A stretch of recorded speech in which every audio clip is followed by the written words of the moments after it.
Earlier today, the president announced a peace deal between Bahrain and Israel, which is another massive, huge step towards Middle East peace.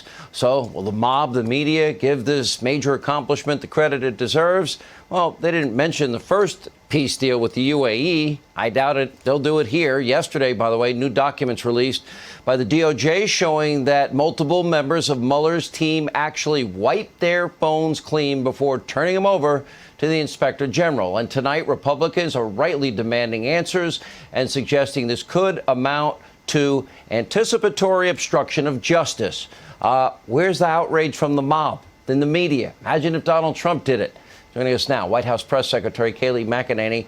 Okay, well, we had a lot of people get prosecuted by the Mueller mob for process crimes, including obstruction and not handing over emails and lying to Congress. Didn't we, Kayleigh? Yes, we did. And now we learn what Mueller's team was doing. Several dozens, think about that, several dozens of devices returned, damaged, wiped clean, some of them intentionally so. One of those devices was Andrew Weissman's. Two of the devices were Weissman's. Two were Weissman's, who was rebuked 9-2-0 by the Supreme Court for prosecutorial overreach misconduct. And Lisa Page, too, among these offenders. Mueller is saying, we'll prosecute you for process while we, several dozens of us, are engaging in the same kind of obstruction that is uncalled for. It just shows the depth at which this has gotten out of control, because we also know that they were warned numerous times, even before the first FISA warrant was issued. We know that they were warned by Kathleen Kavlik at the State Department, Bruce Orr. Christopher Steele has an agenda. Hillary paid for it, and it's not verified. They signed it anyway. When they finally got to the subsource, in other words, the source behind Steele's dirty Russian dossier that Hillary paid for, well, then they found out in January of 2017, the subsource said, no, this was all bar talk. None of this is true. So it was never, now we know it's debunked. So it was never verifiable, which means we never should have had a Mueller investigation, period. But I don't hear from your friends that are in that press room with you regularly, hammering you with questions about these issues. Why? They don't care. How many times have I been asked questions about very legitimate things like Michael Flynn, the injustice done to him, the Obama administration, that Oval Office meeting? Literally during my tenure, we find out that Susan Rice, on the way out the door, writes this email inscribing a meeting from days prior, weeks prior, actually, and says Obama did everything by the book. This was a very curious email, not asked about that because they simply don't care. And there are two tiers of justice in this country. One for Mueller's team and Hillary Clinton, and another for Michael Flynn and the Trump administration.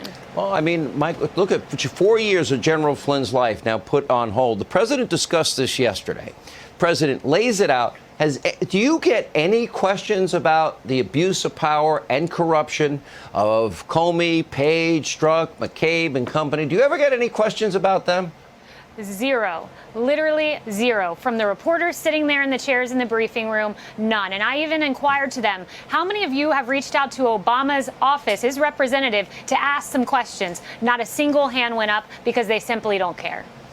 Every single day I watch the media. And for example, I watch the president. The president acted on 10 days after the first identified case of coronavirus.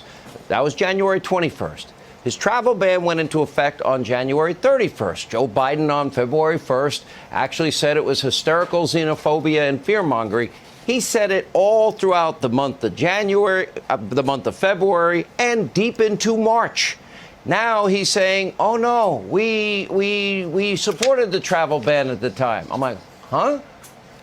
Yeah, it's amazing. They didn't support the China travel ban. They didn't support the European travel ban. As you noted, they call it fear-mongering. They call it hysteria. And his advisor, by the way, saying this wouldn't turn into a serious pandemic, and noting that his same advisor, Ron Klain, is the one that said, we barely survived H1N1. It was mere fortuity that swine flu was not one of the mass casualty events of our time.